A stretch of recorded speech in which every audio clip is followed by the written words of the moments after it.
ॐ शुक्लां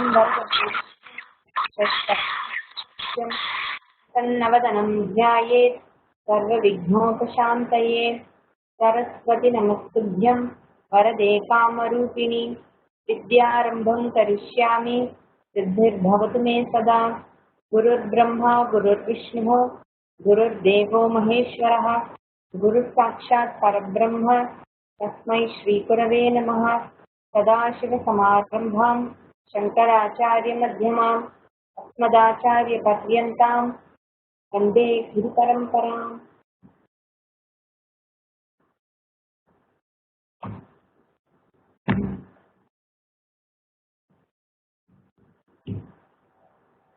பூசலார் கதை பார்த்தோம் இல்லையா? அது மாதிரியே இன்னொரு கதை இருக்கு. இது கர்நாடகாவில் இருக்கு. இந்த கதை திம்மப்பா அப்படிங்கிறவரை பத்தின ஒரு கதை. கிருஷ்ணதேவராயர் காலத்துல. சாரி, பேரு இதாயிருக்கு. என்ன பேர் சொன்னேன்? திம்மப்பா.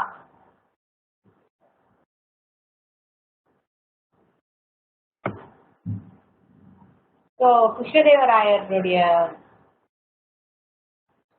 காலத்துல இருந்த கதை இது.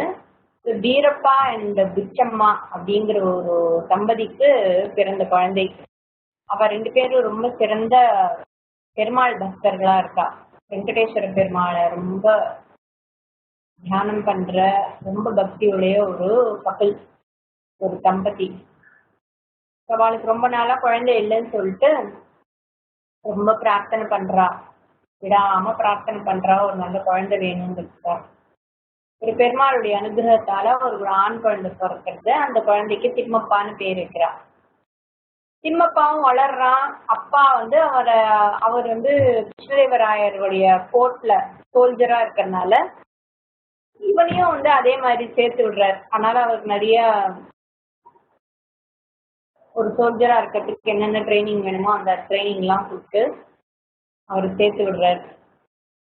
ஆனா படிப்புல எல்லாம் அவருக்கு இன்ட்ரெஸ்ட் இல்லாம இருக்கு. அப்ப அதெல்லாம் படிக்கணுங்கிற எண்ணமே இல்லை திம்மப்பாக்கு. ஆனா இந்த வேலையை நல்லா பண்றார். அவருக்கு கல்யாணமும் ஆறுது. ஆனா அவருடைய விதிப்படி அவருக்கு அப்பா அம்மாவும் இறந்துடுறா, மனைவியும் இறந்துடுறா. அப்போ இவள் யாருமே இல்லாம இருக்கா, அவர் தனியா இருக்கா. திம்மப்பாக்கு ஒரு நாள் பகவான் கனவுல சொல்ற, நீ என்னுடைய சிஷ்யனா என்னுடைய பக்தனாக இரு அப்படின்னு சொல்லி கேட்கிறா. இவருக்கு பக்தி எல்லாம் இன்ட்ரெஸ்டே இல்லை. இவர் என்ன சொல்றாரு, எனக்கு இந்த பக்தி முக்தி எல்லாம் எனக்கெல்லாம் ஒன்றும் தெரியாதுப்பா, அதெல்லாம் எனக்கு ஒத்து வராத விஷயம், எனக்கு வாழ்க்கையில அனுபவிக்க வேண்டியது எவ்வளவோ இருக்கு, அதெல்லாம் என்னால முடியாதுன்னு சொல்லிடுறாரு. இப்போ ஆதிகேஸ்வரும் அப்பப்போ கனவுல சொல்லிகிட்டே இருக்கிறது. ஆனா இவரும் ரொம்ப அடமெண்டா, இல்ல எனக்கு வாழ்க்கையில அனுபவிக்க வேண்டியதெல்லாம் இருக்கு, இதெல்லாம் என்னது இதெல்லாம் அப்படின்னு சொல்லி டிஸ்மிஸ் பண்ணிடுறாரு. ஒரு தடவை யுத்தம் எல்லாம் வருது. அந்த யுத்தத்துல இவர் முன்ன போக வேண்டியிருக்கு. இவருக்கு கடமை இருக்கு இல்லையா, ஒரு சோல்ஜருக்கு என்ன கடமையோ அந்த கடமையை யுத்தத்துல நல்லா பண்றாரு. இல்ல சண்டை போடுறாரு. சண்டை போட்டுட்டு இருக்கச்சு இவருக்கும் காயம் ஆயிடுறது. காயம்னா கொஞ்சம் நஞ்ச காயம் இல்லை, நல்லா யுத்தம்னா எவ்வளவு காயமாகும் அந்த மாதிரி பின்னாடியில இருந்து யாரோ சுத்திடுறாரு. அவருக்கு உடம்பு ஒரே வலி, காயத்தினால வலி, மயக்கம் போட்டு விழுந்துடுறாரு. அப்புறம் கொஞ்சம் மயக்கம் தெளிஞ்சு he becomes conscious. அப்போ பயங்கரமா வலி, அவரால் நகரவே முடியல. அப்ப பகவான் பாக்குறார், ஆதிகேஸ்வர பெருமாள் என்ன பாக்குறார், சரி இதுதான் நல்ல தருணம்னு சொல்லிட்டு மறுபடியும் அவர்கிட்ட அவர் எதிர்க்க மறுபடியும் சொல்றார், திம்மப்பா உனக்கு எவ்வளவு கஷ்டமா இருக்கு, வலிக்கிறதா அப்படின்னு கேக்குறாரு. திம்மப்பாக்கு ஒரே எரிச்சலா வருது. நீ ஏன் திரும்ப திரும்ப என்ன தொந்தரவு பண்ணிட்டே இருக்க, எனக்கு இந்த பக்தி விஸ்தி எல்லாம் எனக்கு ஒத்து வராது, நீ யூ ஸ்டாப் பாதரிங் மீ அப்படின்னு சொல்லி கேட்கிறார். ஏன் இப்படி தொந்தரவு பண்ற அப்படின்னு கேட்கும்போது, இல்லப்பா நீ போன ஜென்மத்துல என்னுடைய சிறந்த பக்தனா இருந்த, நீ ஒரு நல்ல பண்டிதனாக வேற இருந்த, எனக்கு ரொம்ப விழுந்து விழுந்து நீ சேவை பண்ணியிருக்க, பூஜை பண்ணியிருக்க, ஆராதனை பண்ணியிருக்க. பட் உன்னுடைய இன்னும் பல ஜென்மத்து கர்ம பலத்தினால இந்த ஜென்மம் எடுக்கும்பொழுது நீ என்ன பக்தி பண்ணக்கூடிய ஒரு ஸ்திதியில நீ இல்லை. ஆனாலும் உனக்கு நிறைய புண்ணியம் இருக்கு. போன ஜென்மத்தில் நீ பண்ணின, ஒரு ஜென்மத்தில் நீ பண்ணின அத்தனை பூஜை அது இதெல்லாம் பலன் கொடுக்க வேண்டியது. காலம் இது, அதாவது பலன் கொடுக்க வேண்டிய காலங்கிறதுனால தான் நான் அவனை வந்து என்னோட பக்தனா இரு, என்னோட பக்தனா இருந்தா அத்தனை பூஜைக்கான பலனும் உனக்கு இப்ப கிடைக்கும் அப்படின்னு சொல்றாரு. இப்போ திம்மப்பாவுக்கு வந்து ஒன்றும் இன்ட்ரெஸ்டே இல்லை, அவரா வழியில இருக்க, பயங்கர வழியில இருக்க. சரி இவரும் பகவானும் வந்து நேனு திங்கிறாருன்னு சொல்லிட்டு என்ன பண்றாரு, சரி நீ முதல்ல எனக்கு இந்த சரீர துக்கத்துல இருந்து என்ன ரிலீவ் பண்ண, அப்புறம் சம்சார துக்கத்துல இருந்து நீ ரிலீவ் பண்றியா இல்லையாங்கிறது அப்புறம் பார்க்கலாம், முதல்ல அந்த சரீர துக்கத்தை எது பார்ப்போம் அப்படின்னு சொல்லி சொல்றாரு. அப்படியாவது வந்து பகவானை வந்து கழட்டி விடலாம் அப்படின்ற மாதிரி. அவ்வளவுதான், பகவான் அதுக்குதான் காத்துட்டு இருந்தார். உடனே அவருடைய ஒரு ஸ்பர்ஷத்தால அவர் உடம்புல இருக்கிற அத்தனை வலியும் எடுத்துடுறாரு. அவர் காயம் எல்லாம் சரியாயிடுறது, உடம்பு நல்லபடியா ஆயிடுது. பண்ணிட்டு அவருக்கு பாட்டு கிளம்பிட்டார். பகவான் வந்து ஸ்பர்ஷம் பண்ணிட்டு கிளம்பிடுறாரு. அவர் அதுக்கு மேல அங்க தர்ஷனம் கொடுக்கல. அவருடைய ஸ்பர்ஷம் உடம்புல இருக்கிற காயம் வலி எல்லாம் போனதோட அவர் கண்ணையும் திறந்து விடுறது. ஒரு பெரிய மாற்றம் வருது திரும்பப்பா கிட்ட. இது வரைக்கும் பகவானே வேண்டாம் வேண்டாம்னு எரிச்சலா இருந்தவருக்கு இப்ப பகவானை பார்க்காம இருக்க முடியல, பகவானுக்கு சிந்தனையே பண்ணாம இருக்க முடியல. ஆதிகேசவ பெருமாள் கோவிலுக்கு போறார். கோவில் சாத்தியிருக்கு, அப்படியே அழுக அவருக்கு, இப்படி ஆயிடுச்சு, நம்ம இத்தனை நாள் வேண்டாம் வேண்டாம்னு சொல்லி பகவானை ஒதுக்கணும், இன்னைக்கு நம்ம பார்க்கணும்னு நினைக்கிறது கோவில் இப்படி சாத்தி இருக்கேன்னு சொல்லி ரொம்ப வருத்தப்படுறாரு. அப்புறம் ரொம்ப பிரார்த்தனை பண்றார், ரொம்ப அழறார். நீ கஜேந்திரனுக்கெல்லாம் வந்து தரிசனம் கொடுத்தியே, நீ பிரகலாதனுக்கெல்லாம் எவ்வளோ அனுகிரகம் பண்ணியிருக்க, அவன் அப்பா வந்து கஷ்டப்படும் போது அவருடைய பில்லர்ல எல்லாம் வந்திருக்க, ஒரு தூண்ல எல்லாம் வந்து அவருக்காக வந்து காட்சி கொடுத்திருக்க, கஜேந்திரனுக்காக இப்படி எல்லாம் வந்திருக்க, எத்தனையோ பக்தர்களுக்காக அவ கூப்பிட்ட குரலுக்கெல்லாம் நீ ஓடி வந்திருக்கியே, என்கிட்ட கொஞ்சம் அனுகிரகம் காட்ட மாட்டியா, ஏன் இவ்வளவு கொடுமையா இருக்க, இந்த கோவில் கதவை தர, எனக்கு உன்னை பார்க்கணும் அப்படிங்கிற. இத்தனை நாள் வந்து ஈட்டாட்டம் நிக்கிறதுக்கெல்லாம் போப்போன்னு சொல்லியாச்சு. ஆனா இப்போ திடீர்னு பகவான் ரொம்ப குருவலா இருக்கிற மாதிரி அவருக்கு படுறது, ரொம்ப அழறாரு. அது தலைய போட்டு மோதிக்கிறார் கோவில் கதவுல. அவருக்கு ரத்தம் வர ஆரம்பிக்கிறது தலையில. பகவானுக்கு வந்து ரொம்ப பிரியமா இருக்கு அவருடைய பக்தியில. இத்தனை நாள் பகவான் முட்டி முட்டி மோதி பார்த்தார், இவருடைய மனசு திறக்கிறதா இல்லை. இப்போ இவர் முட்டி முட்டி தன்னுடைய மனசு திறந்த அப்புறம் பகவான் அவருக்கு வந்து தரிசனம் கொடுக்குறாரு. அப்போ அந்த சந்தோஷத்துல பகவான் நிறைய ஸ்துதிகள்லாம் பாடுறாரு. அவர் சொல்றாரு, என்னோட கடைசி மூச்சு இருக்கிற வரைக்கும் நான் எப்பவுமே உன்னுடைய பேரை பாடிட்டே இருக்கணும், எத்தனை தடவை நான் பிறந்தாலும் உன்னுடைய பேரை நான் மறக்கவே கூடாது அப்படின்னு சொல்லி பிரார்த்தனை பண்றாரு. அதுக்கப்புறம் தான் கொஞ்ச நாள் கழிச்சு அவருடைய பேரும் கனகதாசன் மாறிடுறது. அது எப்படி மாறிடுங்கிறது தெரியல, அவருக்கு கனகதாசர்னு பேர் வருது. ஒரு நாள் மறுபடியும் பகவான் வந்து அவருடைய ஏன்னா இது வரைக்கும் பக்தி இருக்கு, இப்ப ஞானம் இருக்கணும் இல்லையா, பக்தி முக்தி இருக்கு. பக்தி மட்டும் இருந்தால் பத்தாது, முக்திக்கான சாதனம் ஞானம். அந்த ஞானம் பிராப்தி இருந்தால்தான் முக்தி. ஆத்ம ஞானம் ரொம்ப முக்கியம் முக்திக்கு. அதனால பகவான் மறுபடியும் கனவுல வந்து அவர் பூர்வ ஜென்ம பூஜைகளுக்கான பலன், பக்தி மட்டும் இல்லாமல் அவருக்கு முக்தியும் கிடைக்கிறது. முக்தி வேணும்னா பக்தி இருக்கணும் அப்படிங்கறத இந்த கதை எவ்வளவு அழகா சொல்லிருக்காரு. பகவான் வந்து சொல்றாரு, நீ குருமுகமா போய் உபதேசம் வாங்கிட்டு என்னப்படி, அப்பதான் உனக்கு முக்தி கிடைக்கும் அப்படின்னு சொல்லி எந்த குரு கிட்ட போகணுங்கிறதே அவர் சொல்லிடுறாரு. வியாசராயர்னு ஒரு குரு இருக்கார், நீ அவரை தேடி போ அப்படின்னு சொல்றாரு. இவரும் ஹம்பிக்கு போறாரு, அங்க வியாசராயர் இருக்கார். ஆனா இவருக்கு வந்து கொஞ்சம் ஜாதி வித்தியாசம் பார்க்கக்கூடியவர் வியாசராயர். அதனால கனகதாசர் அங்க போனோடனே அவர் ஒன்னும் அவருக்கு சொல்லிக் கொடுக்கறதுக்கு அவ்வளவு ரெடியா இல்லை. இதுதான் பகவான் அனுப்பி வச்சாருன்னு இவர் வந்தாலும் கூட இவருக்கு வந்து அதுல மனசு இல்லை, இவருக்கு சொல்லி கொடுக்கறதுல. சரி அவரை அவாய்ட் பண்ண முடியாதே, வந்துட்டார், வந்தவரை வெறுங்கையோட அனுப்ப வேணாம் சொல்லி, சரி சரி நீ போய் எரும மாடு மேல தியானம் பண்ணு அப்படின்றார். மெடிடேட் ஆன் பஃப்லோ அப்படின்னு சொல்லி அனுப்பி விட்டார். இவரும் என்ன பண்ற, குரு சொல்லிட்டாருன்னா அது சத்தியமா தான் இருக்கணும்னு சொல்லிட்டு பகவானை வந்து ஒரு பஃபலோ ரூபத்துல ஒரு தியானம் பண்ண ஆரம்பிக்கிறார். இந்த மாதிரி கண்டினியூஸா ஒரு பஃபலோவே மனசு எரும மாடாவே பகவான மனசுல உருவ வச்சுட்டு அந்த உருவத்திலேயே தியானம் பண்ணி அந்த உருவத்தையே தன் மனசுல நிறுத்தி பண்ணிருந்தா ஒரு நாள் பகவான் வந்து எரும மாடாவே அவர் கண் எதிர்க்க வர்றார். ஸோ கண்ணெதிர்க்க வந்தோடனே உனக்கு என்ன வேணும்ப்பா சொல்லு, நான் அதை நிறைவேற்றி வைக்கிறேன் அப்படின்னு சொல்றாரு பகவான். கனகதாசர் வந்து சொல்றாரு ரொம்ப பணியோட, எனக்கு எந்த இச்சையும் இல்லை நிறைவேற்றுறதுக்கும், ஆனா ஒருவேளை என் குருவுக்கு ஏதாவது இச்சை இருக்கலாம் அப்படின்னு சொல்லிட்டு அந்த எரும மாடை அழிச்சுன்னு போறாரு வீட்டுக்கு. ஸோ குருவுக்கு ஒண்ணுமே புரியல, என்னடா அது எரும மாடை அழிச்சுன்னு வரானே, என்னப்பா அப்படின்னா, இல்ல பகவான் நீங்க சொன்னேன் நான் தியானம் பண்ணினேன், அந்த பகவான் இப்போ வந்திருக்க, என்ன வேணும்னு கேட்ட, உங்களுக்கு ஏதாவது இச்சை இருந்தா அதை நிறைவேற்றிக்கணும்னு சொல்லி நான் தான் உங்ககிட்ட அழிச்சுன்னு வந்தேன் அப்படின்னு சொன்னோடனே குருவும் வந்து சரி முதல்ல நம்பல. இவர் வந்து சரி என்னதான் நடக்கிறதுன்னு பார்ப்போம்னு சொல்லிட்டு அங்க சரி இந்த நதிக்கு நடுவுல இருக்கிற இந்த பெரிய பாறாங்கல்ல நீ எடுத்து விடு அப்படின்னு சொல்லி அந்த எருமை மாடு கிட்ட சொல்றாரு. உடனே அந்த எருமை மாடு வந்து அந்த நதி குறுக்க இருக்கிற அந்த பாறாங்கல்ல எடுத்து விட்டுட்டு மறைஞ்சிருது. இவருக்கு வந்து ஒரே ஆச்சரியம் தாங்க முடியல.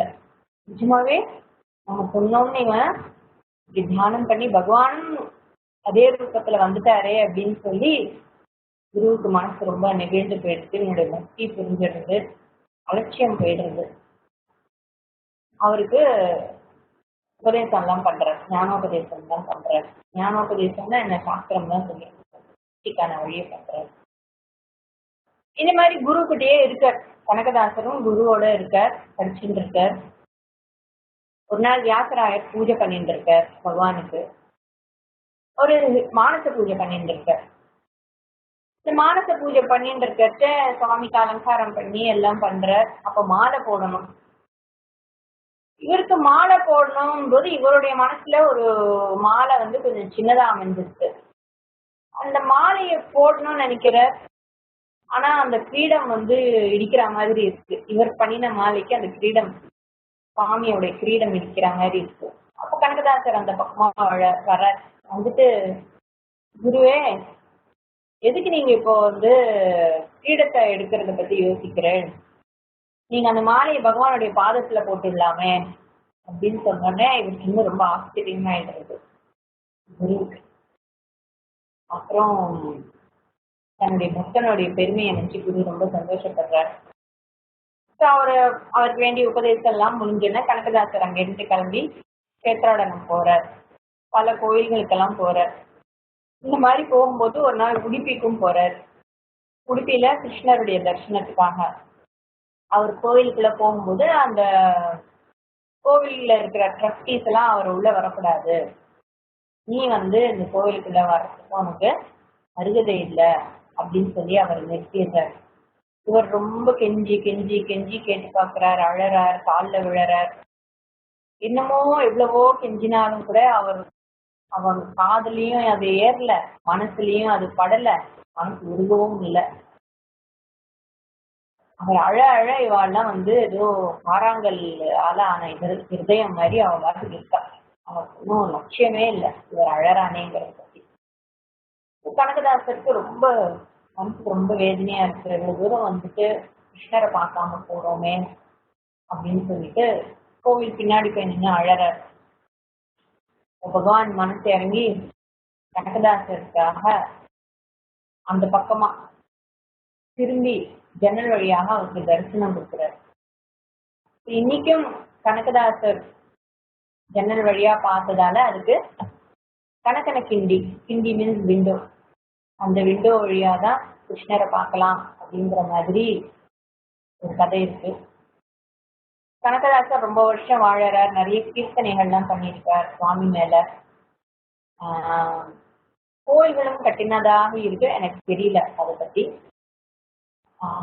ஆனால் பகவான் மேல ரொம்ப பக்தி எப்படி மாறி இருக்கு அப்படிங்கிறதுக்கு ஒரு உதாரணமா நம்ம கனகதாசர் கதை பார்க்கலாம். பகவானே நம்ம எதிர்த்து வந்து நின்னா கூட நான் என் மனசுல பக்தின்னு ஒரு அந்த இமோஷன் எனக்கு இல்லைன்னா பகவத் தரிசனம் கூட எனக்கு எதுவுமே பிரயோஜனப்படாது. அதனாலதான் அந்த ஃப்ரீ வில்னு சொல்றோம். ஃப்ரீ வில்ங்கிறது எபிலிட்டி டு சூஸ்ங்கிறது சாதாரண விஷயம் இல்லை. நம்ம சொல்லுவோம் புருஷார்த்தம் புருஷார்த்தம்னு. புருஷார்த்தம்ங்கிறது வெறும்னா எந்த சாக்லேட் சாப்பிடலாம், எத்தனை மணிக்கு தூங்கலாம், என்ன சாப்பிடலாம், என்ன ட்ரெஸ் பண்ணலாம், என்ன படிக்கலாம், எந்த ஜாபுக்கு போகலாங்கிற சாய்ஸ் மட்டும் இல்லை. நம்ம ஃப்ரீவில்லுடைய முழு சக்தி எதுல இருக்குன்னா தி எபிலிட்டி டு சூஸ் பக்தி அண்ட் முக்தி தான். அதுலதான் நம்மளுடைய ஃப்ரீவில் இருக்கு. ஏன்னா மற்றதெல்லாம் மற்ற மிருகங்கள் கூட பண்றது, நமக்கும் மற்ற ஜீவராசிகளுக்கும் ஒன்றும் பெரிய வித்தியாசம் இல்லை. என்ன சாப்பிடலாம், எங்க தூங்கலாம், என்ன மாதிரி பிளஷர்ஸ் எல்லாம் அனுபவிக்கலாங்கிறதுல மனுஷாளுக்கும் மற்ற ஜீவராசிகளுக்கும் ஒன்றும் பெரிய வித்தியாசம் கிடையாது. எல்லாமே காமன் தான். What makes is different from other பிராணி, இந்த பிராணி ஹியூமன் பீயிங்கும் பிராணி தான். இந்த பிராணிக்கும் மற்ற பிராணிகளுக்கு இருக்கிற வித்தியாசம் இந்த எபிலிட்டி டு சூஸ், ஃப்ரீவில் தான், புருஷார்த்தம் தான். இந்த புருஷார்த்தத்துடைய முழு பலன் பக்தியிலையும் முக்தியிலையும் தான் இருக்கு. வாட் ஐ சூஸ், அங்கதான் என்னுடைய ஃப்ரீடம் நிறைய இருக்கு. அன்லஸ் யூ கம்ப்ளீட்லி சூஸ் பகவான்,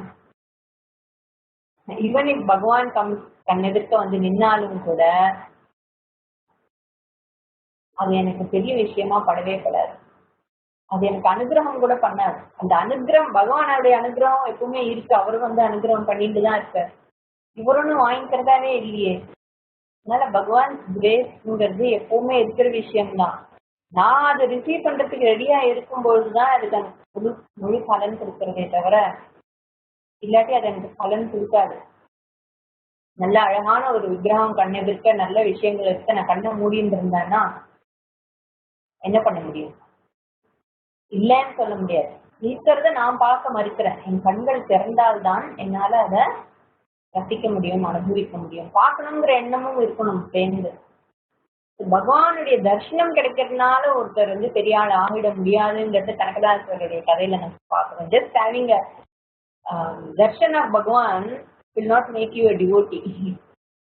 பகவான் கிட்ட பக்திங்கிற அந்த எமோஷன், ஒரு அண்டர்ஸ்டாண்டிங், எப்படி பக்திங்கிற ஆட்டிடியூட் வரும், பக்தி எப்படி வரும்னா ஒரு அண்டர்ஸ்டாண்டிங்னாலதான் இருக்கும். How to you fall in love with somebody, how to you have love for something, அதை பத்தின ஒரு வேல்யூ உங்களுக்கு ஏற்படுறது. பிகாஸ் அதை பத்தின நீங்க ஏதோ கேட்கறது, அது உங்க மனசுக்கு பிடிச்சிருக்கு, அதுல ஒரு அண்டர்ஸ்டாண்டிங் இருக்கு.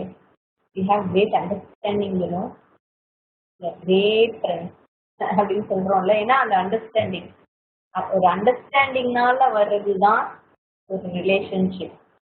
Understanding Bhagavan, then you have a relationship, and that relationship is called Bhaktan, Bhagavan அப்படிங்கிற அந்த ரிலேஷன்ஷிப். இதுல இன்னொரு அழகான விஷயம் பார்த்தோம். அவருடைய குரு மானச ஜபம் பண்ற, அதே மாதிரி கனகதாசரும் மானசமா பக்லோவாக எந்த உருவத்துல குரு அவரை தியானம் பண்ண சொன்னாரோ அதே உருவத்துல அவர் தியானம் பண்ற, அதே சத்தியமாக அமையிறது. இது அவருடைய பெருமை காட்டுறதுக்காக தான் பகவான் அப்படி பண்ணினார், குரு அலட்சியம் பண்ணிட்டார், அதனால அப்படி வந்துட்டாருன்னு சிம்பிளா எடுத்துக்க கூடாது. அதுவும் இருக்கு. ஆனாலும் நம்ம எந்த ரூபத்துல பகவானை தியானம் பண்றோமோ யதா ரூபம் அதே ரூபத்துல தான் பகவான் நமக்கும் அனுகிரகம் செய்கிறார். எந்த ரூபத்துல வேணா பகவானை தியானம் பண்ணலாம். அதுல ஒரு சிலருக்கு இந்த ஸ்ரீவித்யா உபாசனையில பார்த்தோம்னா விநாயகருடைய பத்தினியாக மகாலட்சுமியை சொல்வா. கேட்கறது எல்லாருக்கும் என்னமோ பெரிய அக்கிரமம் நடந்துட்டாங்க. சிவனுக்கு பார்வதி, மகாவிஷ்ணுவுக்கு லக்ஷ்மி, பிரம்மாவுக்கு கருத்தின்னு யாரு எழுதி வச்சா? நம்ம ஏதோ சொல்லிக்கிறோம், அவ்வளவுதான். ஒரு அண்டர்ஸ்டாண்டிங்காக தான். அதுக்காக ஜோடி மாத்திட்டோம், மனுஷா மாதிரியே பகவானை பாக்குறதுங்கிறதெல்லாம் மாத்திக்கணும். அதெல்லாம் ஷாக்கிங்கா இருக்கக்கூடாது. எல்லாமே சக்தி தான். எல்லாமே நிமித்த காரணம் உபாதான காரணம்னு ஆன அப்புறம் அது எப்படி பார்த்தா என்ன? லக்ஷ்மி மகாவிஷ்ணுக்கு தான் மனைவின்னு சொல்ல முடியாது. சுக்லாம்பரதரும் விஷ்ணு சசிவர்ணம்னு சொல்றோம். அப்ப விஷ்ணுன்னு சொல்றத அந்த விஷ்ணுங்கிற பேரே விநாயகருக்கும் பொருத்தமா தான் இருக்கு. அதனால Vishnu doesn't mean one who has கண்ட சக்கரா, அது மாதிரி இருக்கு. பட் ஒவ்வொரு விதமான பூஜைகள் பద్ధதி எல்லாம் வரும்பொழுது ஒரு சில உபாசனைகள்ல இந்த மாதிரி எல்லாம் ஆறுதுங்க. டோன்ட் ஃபிக்ஸ் யுவர் மைண்ட், இதுக்கு இதுதான், அது இப்படி நினைச்சா தப்பா அப்படின்லாம் நினைக்க வேண்டாம்.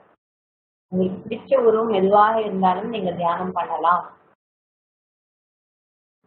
எனக்கு பகவானுக்கு இன்னும் கொஞ்சம் மீசை பெருசா இருந்தா நல்லா இருக்கும்னா தாராளமா பண்ணலாம். விஷ்ணுவுக்கு மீசை வச்சா நல்லா இருக்கும்னா தாராளமா மீசை வச்சு பார்த்து சார்பு இருக்கார் கிருஷ்ணர் மீசையோட. சத்திரியனாச்சே, அதனால பார்த்து சார்பி கோவில்ல அவர் இப்படி இருக்கார். பார்க்கறதுக்கு கொஞ்சம் தமாஷா தான் இருக்கும். ஆனா பகவானை எப்படி வேணா மனசுல தியானம் பண்ணலாம் அப்படிங்கிறதுக்கு இந்த கதை ரொம்ப ரொம்ப விசேஷமான கதை. இது ஒரு பக்தன், எல்லாம் வாழ்ந்தவர்கள் தான், நமக்கு முன்னாடி வாழ்ந்தவர்கள், கற்பனை கதை அல்ல, நிஜமாவே அப்படி வாழ்ந்தவர்களுடைய பெரியவர்களுடைய வாழ்க்கை நமக்கு ஒரு உதாரணமா இருக்கணும். கம்மிங் டு சிவமானச பூஜா கண்டினியூ பண்ணுவோம். போன வாரம் சத்திரம் சாமரையோர் யுகம் யஜனகம் ச ஆதர்ஷகம் நிர்மலம் வீணாபேரி மிருதங்க காஹலகலா கீதம் ச நித்யம் ததா சாஷ்டாங்கம் பிரணதிஹி ஸ்துதிஹி பகுவிதா ஏதத் சமஸ்தம் மயா சங்கல்பேன சமர்ப்பிதம் தவ விபோ பூஜாம் கிருஹாண பிரபோ. ஆத்மாத்வம் கிரிஜாமதிஹி. ஸோ முதல்ல இருந்து கொஞ்சம் சாண்டிங்கும் பார்ப்போம், எப்படி சொல்லலாம் அது பண்ண. रत्नैकल्पितमासनं हिमजलैः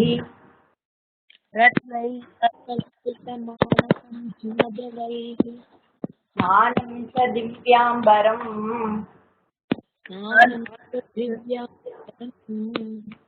नानारत्नविभूषितम्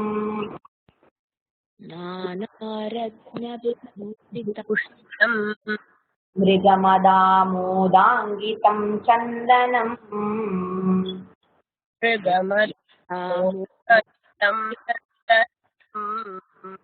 जातीचम्पकबिल्वपत्ररचितम्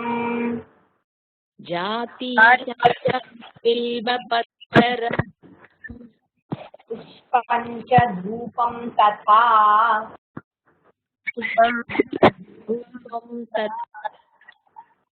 दीपं देवदयानिधे पशुपते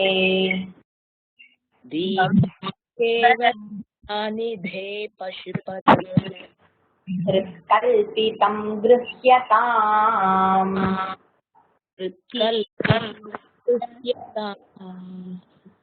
सौवर्णेन वरत्नखण्डरचिते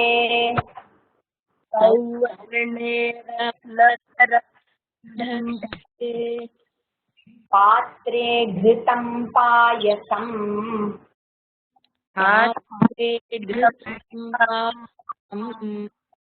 भक्ष्यं पञ्चविधं पयोदधियुतम्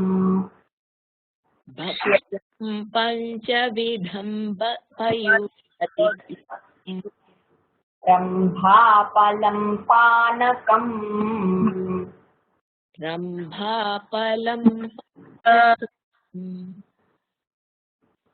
शाकानामयुतं जलं रुचिकरम्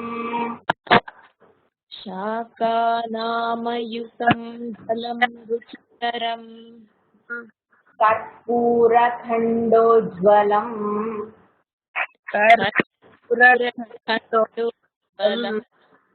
ताम्बूलं मनसा मया विरचितम्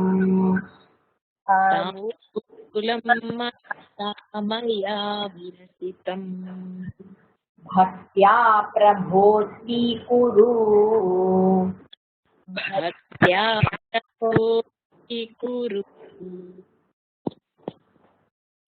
चत्रं चामरयोर्युगम्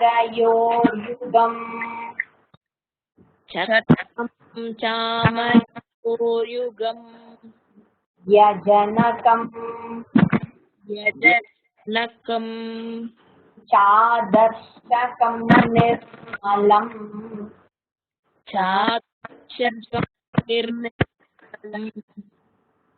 वीणाभ्ये मृदङ्गकाहलकला वीणाभ्येरि मृदङ्गकाहला गीतं च नृत्यं तथा गीतं च नृत्यं साष्टाङ्गं प्रणतिर्बहुविधा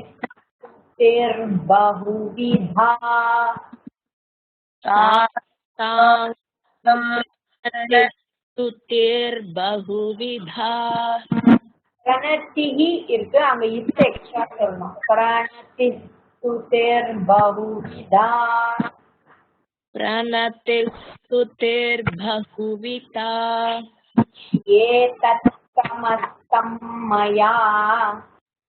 एतत्समया அங்க ஒரு சா இருக்கு இல்லையா? एतत् समस्तं ம்?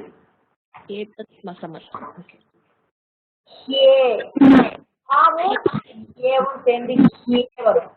வெறும் ஏதத் இல்ல. ஏதத் சமஸ்தம் மயா.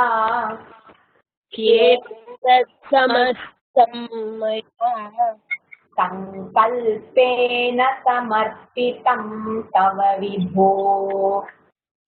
सङ्कल्पेन समर्पितं तव विभो पूजां गृहाण प्रभो. पूजां गृहाण प्रभो चक्रं चामरयोर्युगं व्यजनकम्.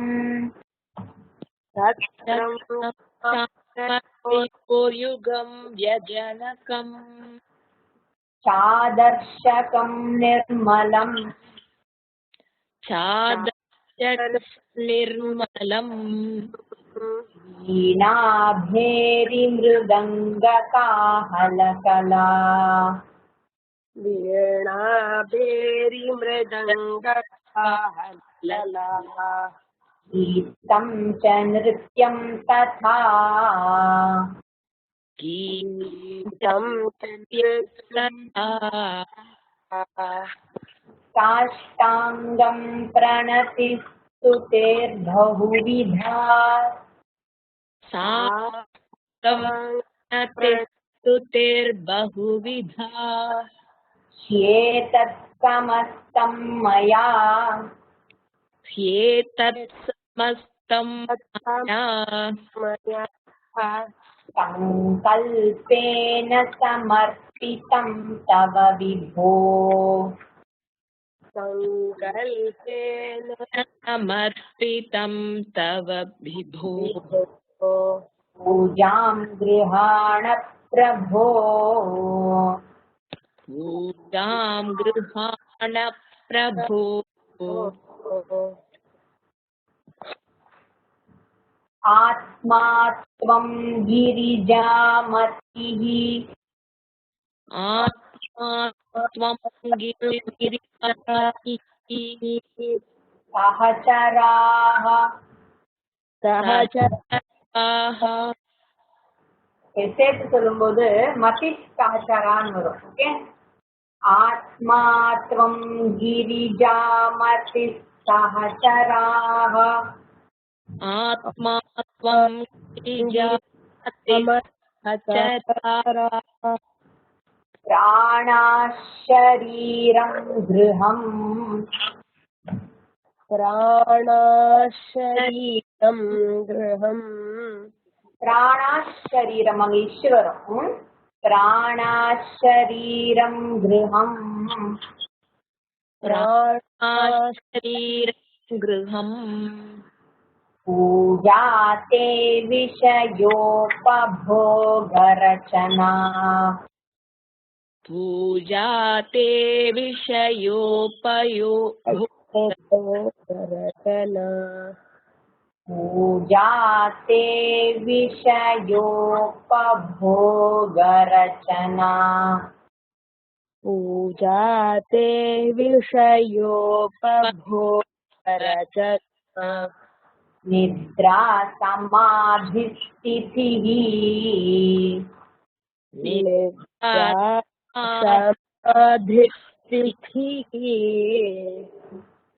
संचारः पदयोः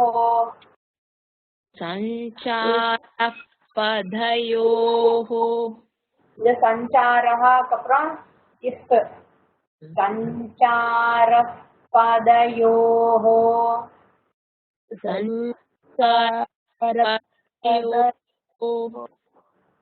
प्रदक्षिणविधिः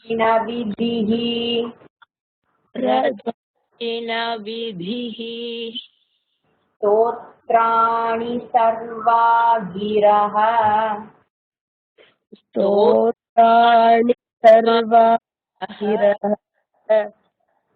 यत् यत् कर्म करोमि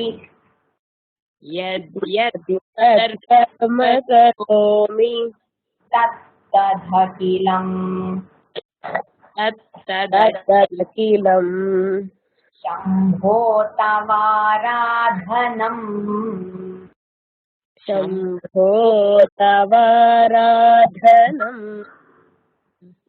संचार पदयो அங்க இன்னொரு இஃப் வரும் சேர்த்து சொல்ல போறேன் संचार पदयो மறுபடியும் இங்க இஃப் யோ பிரதட்சிண संचार पदयो प्रदक्षिण विधिः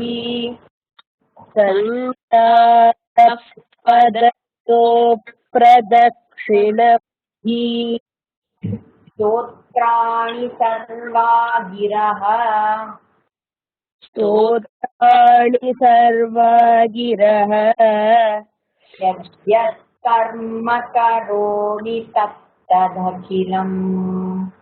यद्यत् कर्म करोमि तत्तदखिलम् शम्भो तवाराधनम्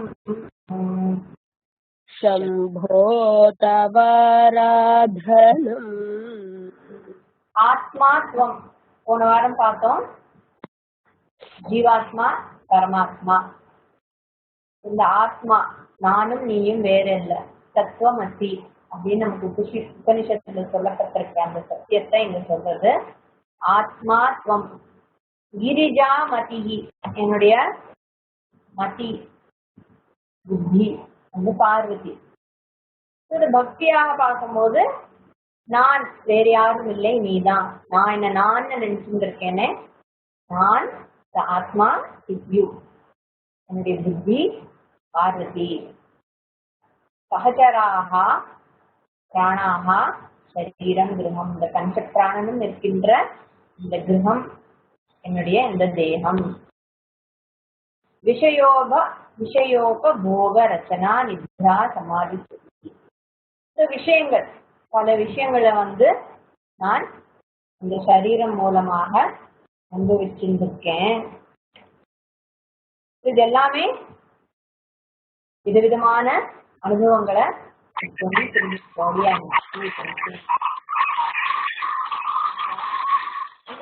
கூட நம்ம பாக்குறோம் இல்லையா. திருப்புண்டரீகம் விரஜம் விசுத்தம் விசிந்திய மத்தியே விஷதம் விஷோகம் அச்சிந்தியம் அவ்யக்தம் அனந்தரூபம் சிவம் பிரசாந்தம் அமிர்தம் பிரம்மயோனின்னு வருது.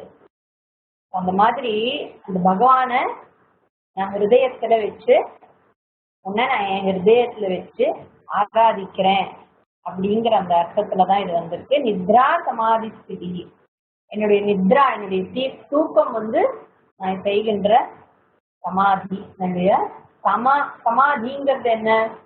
வேற எந்த சிந்தனையும் இல்லாமல் ஒரு முகமாக இருக்கிறது, வேற தாட்ஸ் எதுவுமே இல்லாமல் இருக்கிறது சமாதி. சஞ்சாரக பதயோகோ. இது மூமெண்ட், என்னோட பாதங்களால் நான் எங்கெல்லாம் போகிறேனோ அதெல்லாம் வந்து பிரதட்சிண விதி. நான் செய்கின்ற பிரதட்சிணம். எல்லா எக்ஸ்பீரியன்ஸும் எல்லாத்தையும் நான் உன்னுடைய பாதங்களை சமர்ப்பிக்கிறேன். என்னுடைய பாதங்களால, என்னுடைய கால்களால நான் எங்கெல்லாம் போறோமோ அதெல்லாம் நான் உனக்கு பண்ணுகின்ற பிரதட்சிண நமஸ்காரமாக இருக்கட்டும். ஸ்தோத்ராணி சர்வாகிரகா. வாயால நான் என்னென்ன பேசுறேனோ அதெல்லாம் நான் உனக்கு பண்ணுகின்ற ஸ்தோத்திரம். மத்தி பகவானா இருந்ததுன்னு வச்சுக்கோங்க, பார்வதியா இருந்ததுன்னா புத்தி மனசுல தானே எண்ணங்கள் எழும்புறது. மனசுல எழும்புற எண்ணங்கள் தான் வார்த்தைகளாக வெளியில வருது. அப்ப மனசே பார்வதி அப்படின்னு நான் சொல்லிட்டேன்னா, அப்ப மனசுல எண்ணங்கள் வர்ற விஷயத்துல நான் ஜாக்கிரதையாக இருக்கேன். தவறான எண்ணங்கள் வந்துட்டா என்ன பண்றது, அபசாரம் ஆயிடுமே அப்படின்னு பயப்பட வேண்டாம். எண்ணங்கள் வந்தா அதை இக்னோர் பண்ண கற்றுக்கோங்க. எண்ணங்கள் வரும், சில சமயம் ஏதோ பூர்வ ஜென்ம சம்ஸ்காரத்தினாலேயோ இல்லை இந்த ஜென்ம சம்ஸ்காரங்களாலேயோ ஏற்கனவே எனக்கு இருக்கிற ஒரு சில கோபதாபங்களாலேயோ ஒரு சில எண்ணங்கள் வரலாம். But you don't have to go along with that. இந்த கோபமான எண்ணங்களோட நம்ம போக வேண்டாம், அந்த சுத்தமான எண்ணங்களுக்கு பின்னாடியே நம்ம போக வேண்டாம். இந்த எண்ணங்களை இக்னோர் பண்ணிடலாம். எவ்வளோக்கு எவ்வளோ அந்த எண்ணங்களை இக்னோர் பண்ணிட்டே வரோமோ, அதுக்கு சத்தியத்துவம் கொடுக்காம அதை ரொம்ப சீரியஸா எடுத்துக்காம இக்னோர் பண்றோமோ, அவ்வளோக்கு அவ்வளோ அதுவும் அதோடைய சக்தியை இழந்து விடுகிறது. ஆத்மாட்டம் கிரிஜா மத்தி, அம்பாளே மத்தியாக இருக்கும்போது அப்போ வார்த்தைகள் டெஃபினட்டா நல்ல வார்த்தைகளாக தான் வரும். அந்த வார்த்தைகள் எல்லாமே எனக்கு பண்ற ஸ்திதியாக இருக்கு. அப்போ வார்த்தைகள் ஸ்திதியாக வருதுங்கும் பொழுது வார்த்தைகளையும் வார்த்தைகளை உபயோகிக்கிற விதத்திலையும் ஒரு கவனம் வந்தது.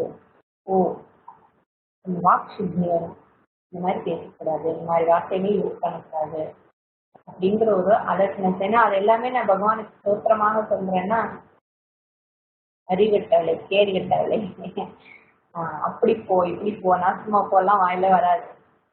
வாயில பேட் வேர்ட்ஸ் வராது, ஷிட்டெல்லாம் வராது வாயில. எதுக்கெடுத்தாலும் oh my god oh shit வருது, அதெல்லாம் மாறிடு. அந்த வார்த்தைகள் தான் வாயில பழக்கத்தால ஏற்படுற வார்த்தைகள். நம்ம பாட்டு சுகனேன்னு இருப்போம். ஒரு சில வார்த்தைகள்லாம் கேட்டு கேட்டு கேட்டு கேட்டு அதே நமக்கு எதை அதிகமாக கேட்கிறோமோ அதுக்கு நமக்கு அர்த்தம் தெரிஞ்சாலும் அது வேண்டாம்னு சொன்னாலும் அது ரெப்பிட்டேஷன்னாலேயே காதால கேட்கறதே ரெப்பிட்டேஷன் ஆயிடுது. அதனால நம்ம காதுகளால எது கேட்கிறோமோ அதே தான் மனசுலயே நிக்கிறது, வாயிலையும் வரும். அதெல்லாம் கொஞ்சம் அலர்ட்டா நம்ம மாற்றிக்கலாம். எத் கர்ம கரோமி கர்த்தரகிலம் சம்போ தவ ஆராதனம். என்னென்ன கர்மா பண்ணுகிறேனோ, என்னென்ன காரியங்கள் நான் செய்கிறோமோ அதெல்லாமே நாம் செய்கின்ற ஆராதனை தான் போன கிளாஸ்ல நம்ம பார்த்தது. அடுத்தது கரண கிருதம் வா காயஜம் கர்மஜம் வா. கரச்சரண கிருத்தம் வா காயஜம் கர்மஜம் வா. ஸ்ரவண நயனஜம் வா மானசம் வா பராதம். ஸ்ரவண நயனஜம் வா மானசம் வா பராதம். விஹிதம் அவிஹிதம் வா சர்வமேதத் க்ஷமஸ்வ. விஹிதம் விஹிதம் வா சர்வமேதத் க்ஷமஸ்வ. ஜய ஜய கருணாப்தே ஸ்ரீ மகாதேவ சம்போ. ஜய ஜய கருணாப்தே ஸ்ரீ மகாதேவ சம்போ. கரச்சரண கிருதம். கிருதம் மீன்ஸ் டன், செய்யப்படுகின்ற. எதனால் நம்ம காரியங்களை செய்யறோம்? கர சரண, கை கால். கரச்சரண கிருதம். அப்புறம் வாக், வாக்குங்கிறது பேச்சு. காயஜம், காயம்னா தேகம், காயஜம் அப்படின்னா born out of body. வாக்காயஜம், பேச்சு மூலமாகவும் தேகத்தின் மூலமாகவும் எழுந்த. கரச்சரண கிருத்தம் வாக்காயஜம். கை காலு வாக்கு உடம்பால செய்யப்படுகின்ற, அதிலிருந்து பிறந்த காரியங்கள். கர்மஜம், அதுல கர்ம மீன்ஸ் இதனால் செய்கின்ற கர்மா, கர்மஜம் வா. ஸ்ரவண நயனஜம், ஸ்ரவணம் நயனம், கானால் பார்ப்பது, காதால் கேட்பது, இதனால் பிறக்கின்ற விஷயங்கள். ஸ்ரவண நயனஜம் வா. மானசம், மனதால் செய்கின்ற கர்மா, மானச கர்மா வா. அபராதம், ஓ கண்ணால காதால நாக்கால மூக்கால கையால காலால உடம்பால நான் செய்கின்ற மனதாலும் செய்கின்ற அபராதம், ஆல் திஸ் அபராதம். ஏன்னா முதல்லயே எல்லாத்தையும் பூஜைன்னு சொல்லியாச்சு. பூஜைக்கு நடுவில் அழுக வாழைப்பழம் இருக்குமா, அழுகி போன பூ இருக்கலாம், காஞ்சி போன பூ இருக்கலாம், அதெல்லாம் இருக்கலாம் இல்லையா பூஜை பண்றது. விகிதம் அவிகிதம் வா. விகிதம்னா செய்யக்கூடிய, அவிகிதம்னா நிஷித்த கர்மா,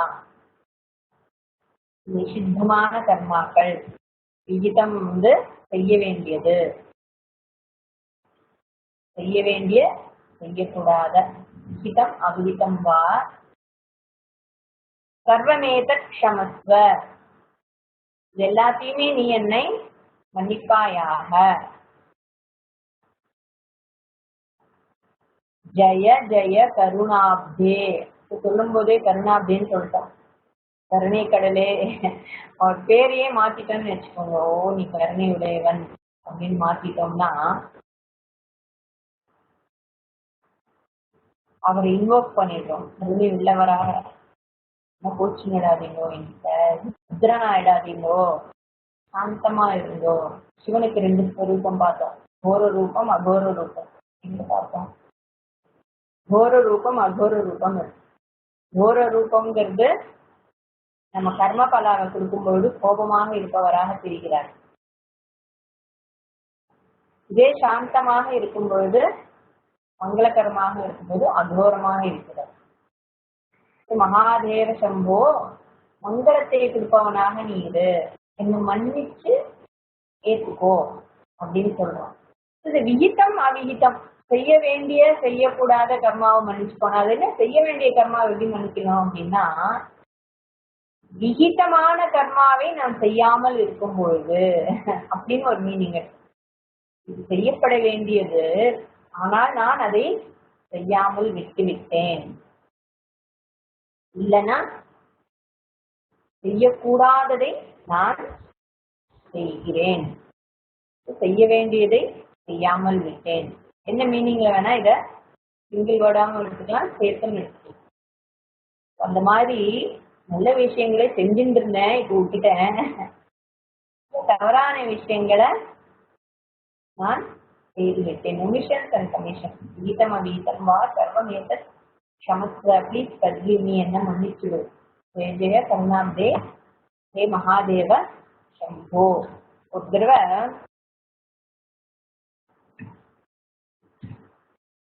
அர்ஜுனன் பூஜை பண்றார் நிறைய. அவர் நல்லா நேரம் காலம் எல்லாம் பார்த்து ரொம்ப ஸ்ரத்தையோட பூஜை பண்ணக்கூடியவர் அர்ஜுனர். வெரி சென்சிட்டிவ் பர்சன், நல்ல பக்தி உடையவர். பீமன் ரொம்ப பிராக்டிக்கல். அவர் இதுதான் பண்ணணும்னா அது மாதிரி பண்ணின்னு போயிட்டே இருப்பார். அவருக்கு ரிக்ரெட்டும் கிடையாது, கில்ட்டும் கிடையாது. இந்த நேரத்துக்கு இது பண்ணணுமா. மகாபாரதத்துல Bhima is a very practical, not insensitive. இந்த நேரத்துல தான் பண்ணணும், இது தப்பு. என் மனைவி அவன் தடையில உட்கார சொன்னியா, உன்னை கீழ்ச்சேன் பார் அப்படின்னு எழுந்து போறவர். டோட்டலி திரௌபதிக்கு எப்பவுமே ஆறுதலா இருந்தவர். அந்தந்த நேரத்துல கேள்வி கேட்கிறவர் பீமனாதான் இருக்க முடியும். So you will see that in Mahabharata. பீமர் ரொம்ப, you can always trust Bima. அவருக்கு இப்படி பண்ணினால் இது இப்படி இன்டர்பிரட் பண்ணணுமா, தர்மத்தை எல்லாம் பார்க்க மாட்டார். டேய் பண்ணினா அவ்வளவுதான், ஒரே சீது ஒரே அடி. How dare you do this my wife. இந்த அஜ்ஞாதவாசத்துல இருக்கும்போது கூட திரௌபதி பீமனை தான் போய் கேட்கிறான். இந்த மாதிரி இந்த மனுஷன் பாடாப்படுத்துறான் ஒருத்தன், நீ காப்பாத்துன்னு சொல்லி பீமன் கிட்ட தான் போய் அழறான். இந்த மாதிரி பீமனை பார்த்தா எப்ப பார்த்தாலும் சாப்பிடுற ஆளு அப்படி இப்படின்னு தான் இருக்கும். அவர் உட்கார்ந்து பூஜை பண்ணி அர்ஜுனன் என்னைக்குமே பார்த்தது இல்லை. என்ன வேஸ்ட் ஆஃப் டைம், உட்கார்ந்து ஒன்றும் தியானம் பண்றது இல்லை, பூஜை பண்றது இல்லை அப்படின்னு சொல்லி அர்ஜுனனோட மனசுல ஒரு நாள் தோன்றது. கிருஷ்ணருக்கு தெரிஞ்சு போயிட்டு, பக்தன் தவறு பண்ணினால் உடனே திருத்திடுவார். இந்த மாதிரிலாம் அகங்காரம் வந்துடக்கூடாது பூஜை விஷயத்துல, பக்தி விஷயத்துல அப்படின்னு சொல்லிட்டு கிருஷ்ணர் அவருக்கு ஒரு நல்ல உண்மையும் சொல்லி தரணும் சொல்லி இந்த மாதிரிலாம் அலங்காரம் இருக்கிறாரு அப்படின்னு சொல்லி தரணும் வாக்கிங் போகலாம் அப்படின்னு அழைச்சிட்டு போறாரு. மாதிரி ஒரு நாள் நடந்து போயிருந்திருக்கா, நிறைய பேரு அஞ்சு கூடக்கூடியா புஷ்பம் எடுத்துன்னு போறதை பாக்குறாங்க அந்த தேவர்கள்.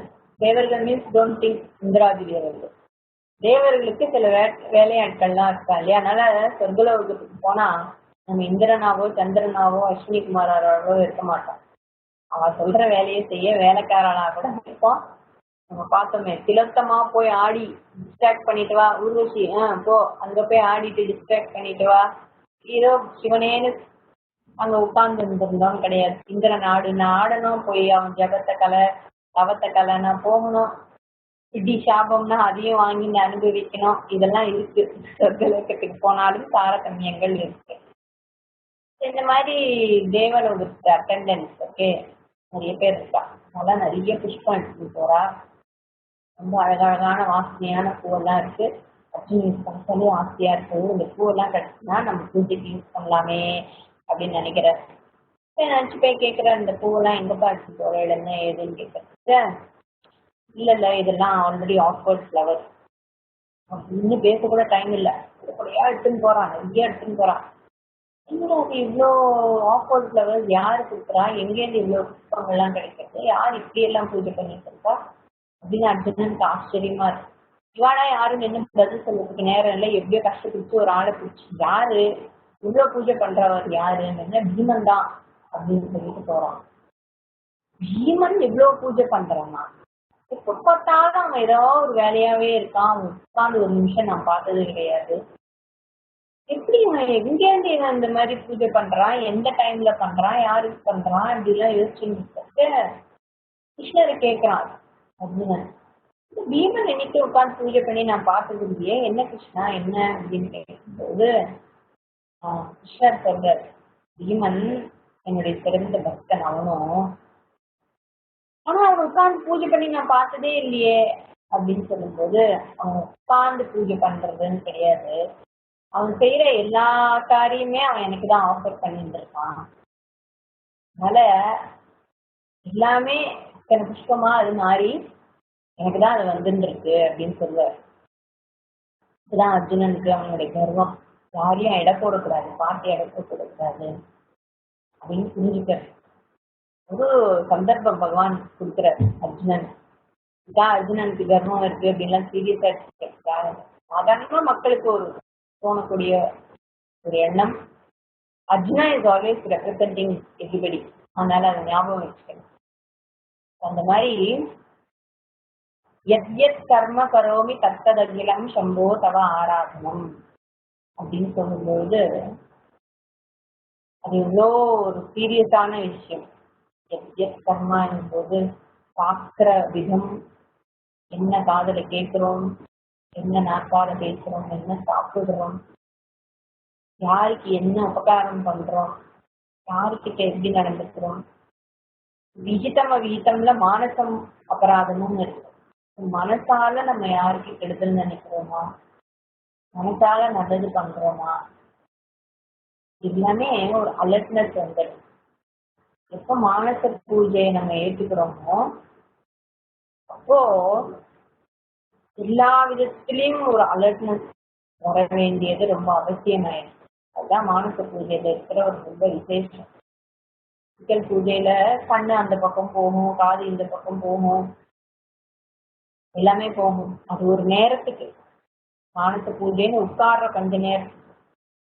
ஆனா அது ஹோல் லைஃப் இஸ் மெடிடேஷன் வச்சுக்கோங்க. Whole life is offering to பகவான் அப்படின்னு மாறும்போது, அது அவங்க சுபாவமா ஆயிடும் பொழுது, சுவாபாவிகமாக இருக்கும் பொழுது எல்லாமே பகவானுக்கு பண்ணுகின்ற அர்ச்சனையாக ஆராதனையாக மாறிடுது. சிவமானச பூஜாவுடைய அழகு. நான் கிருஷ்ணர் கதை சொன்னேனே, நீங்க சிவமானச பூஜா சொல்றேன். யாருக்கு பண்ணினாலும் மானச பூஜா மானச பூஜா தான். இதுலதான் எல்லாமே சிவனுக்காகங்கிறது இல்லை. மானச பூஜா இப்படி பண்ணணும்.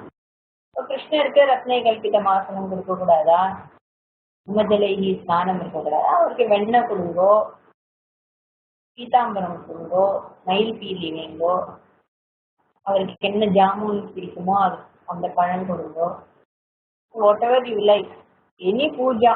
மானச பூஜாங்கிறது தான் இங்க முக்கியம்.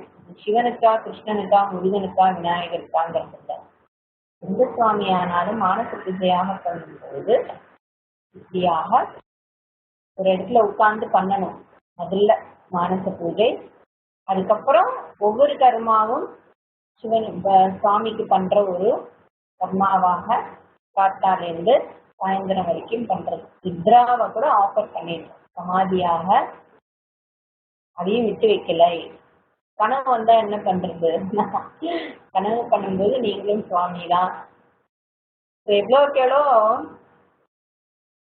ஒரு ஆட்டிடியூட் சேஞ்ச் வருதோ, ஒரு அண்டர்ஸ்டாண்டிங் ஆஃப் வேல்யூஸ் எல்லாம் வருதோ, எவ்வளோக்கு எவ்வளோ இந்த இமோஷனல் இஷ்யூஸ் எல்லாம் ஹேண்டில் பண்றீங்களோ அவ்வளோக்கு எவ்வளோ கனவுகளும் குறைய ஆரம்பிச்சு, கனவுகள் வராது.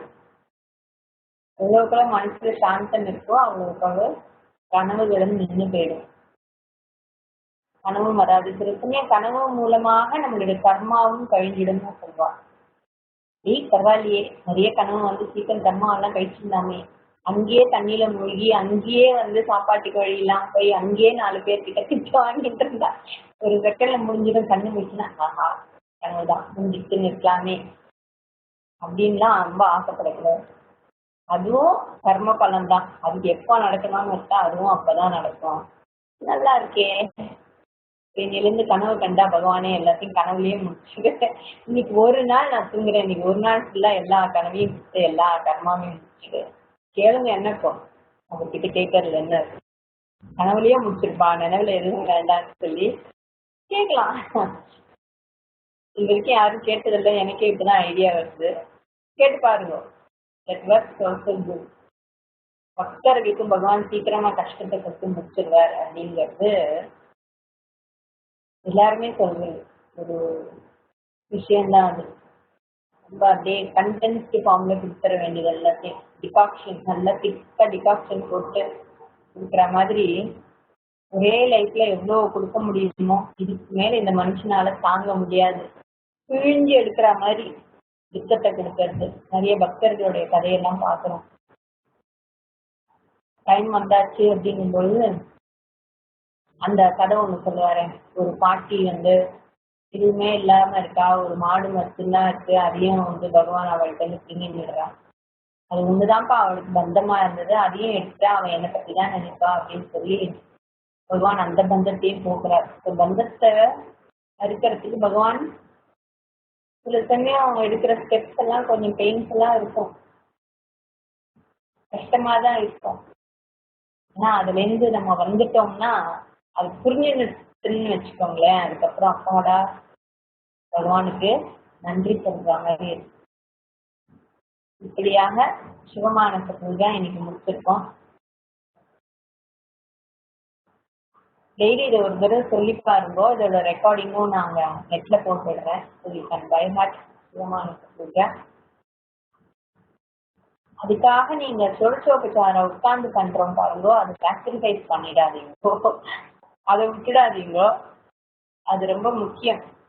மானச பூஜாங்கிறது ஒரு சப்ஸ்டிடியூட்டா தான் ஸ்டார்ட் வித்.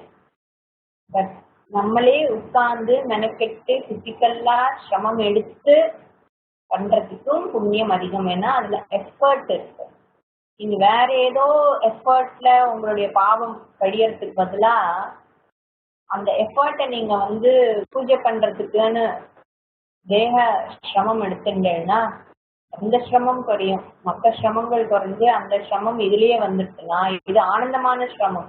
அட்லீஸ்ட் இந்த சிரமத்தை எடுத்துக்கலாம். ஒரு பூ பறிச்சுட்டு வர்றதோ, வாங்கிட்டு வர்றதோ, பழத்தை நறுக்கி வைக்கிறதோ, பாத்திரங்கள் எல்லாம் தேய்ச்சி வைக்கிறதோ, பூஜா பாத்திரங்களை அதுக்கு அழகா திரி எடுத்து வச்சு சந்தனம் குங்குமம் வச்சு அலங்காரம் பண்றது எல்லாமே ஆயிக்கமான தர்மம். அதுலயே சிரமம் இருக்கு. ஆனா அந்த சிரமம் மற்ற சிரமங்கள் நம்ம கிட்ட வராமல் இத காப்பாத்தி கொடுக்கணும். நம்ம பகவானுக்கு பூஜை பண்ற சிரமத்தை சந்தோஷமா எடுத்துட்டு பண்ணுவோம்.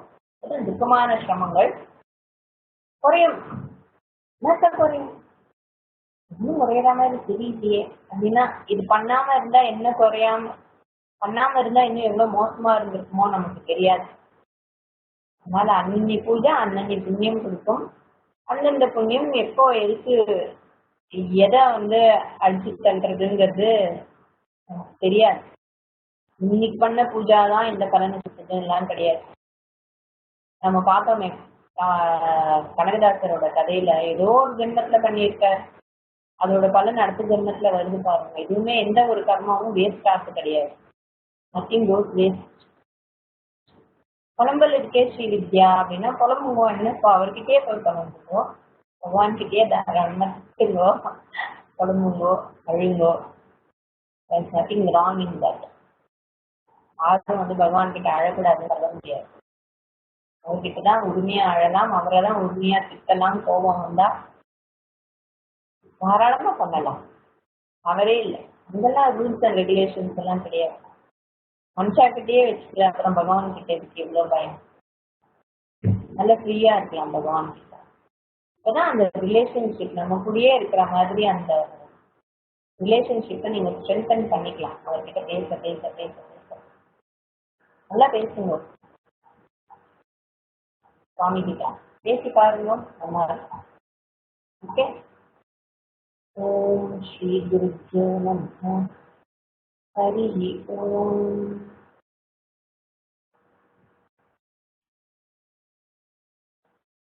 ஆமாம்.